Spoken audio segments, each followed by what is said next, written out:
So far in this series I've been painting individual character specific miniatures rather than what tabletop wargaming is about, of which is a big group of lads or lasses or people or non-humanoid creatures of which you dump on a tabletop, throw a ton of dice, see who shoots who and who hits what. And so in this video that's exactly what I'm going to be doing. Although this time I'm going to be a little bit more pressed for time. You see, there's this game that my friends told me about. I'm kind of a little bit on the fence about picking up the main core set. They say the easiest way to kind of figure out if you like it or not is buy yourself a bunch of minis, or you can borrow some of mine, and we can have a bash with the core set, see how you feel about it. I say, nice one. I actually kind of like the look of these minis. I'm going to pick these up just as a fun painting project. And so I set myself the challenge of getting this group of Games Workshop Gouged Eye lads done before I went off and played a game of Blood Bowl, a game of fantasy football. I'm not going to be painting them in the colour scheme that they've got pitched on the box. You know me, I'm going to do my own little unique spin on that. And so I quickly got to assembling the miniatures. These are 12 monoposed models, of which you get 2 versions of each one. You can, if you wish, modify them to give them different posing, you know, arms slightly moved and whatnot. I didn't bother with that. I just wanted to get these guys ready and painted for the big game. And so let's get into that now.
All that was left was to apply the decals. These come on a special sheet of paper. Using a scalpel to cut around the transfer that I wanted to use, then soaking this in some Humbrol decal fix for a couple of minutes and using the old brush to see if the decal would move off of the transfer sheet. Once it did, I put it onto a paper towel briefly just to soak up some of that solution and carefully putting the decal onto the spot of the miniature that I wanted. This can be quite tricky and requires a lot of patience, and once you do get it in place, I wouldn't recommend messing around with it too much until it's fully dry. Once this is done, I applied a watered down matte clear varnish. With the decals sealed, and after 3 nights of painting, that saw my orange clad Gouged Eye Ork team complete. Just in time for a rousing game of Blood Bowl. And yes, from playing the game, it did lead me to pick up this big old box of fun.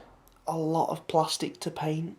Quite begrudgingly, they didn't win the game, but at least they look fabulous while doing so. And while not perfect, there is always the opportunity for me to go back and clean some bits up. But certainly, having painted minis really does add an extra layer of immersion into the games that you're playing. Painting models like this in a batch production way certainly does feel like a shorter amount of time than painting each individual model to completion. The first few layers of paint you might add may look a little ropey, but all I can say is painting in this process, just trust it. Trust the process with each layer of paint, with each pass you do with that paint, and the cleanup that you will ultimately elevates these models, and you will really see the fruits of your labour come out. Honestly and truthfully, patience and trust in the process.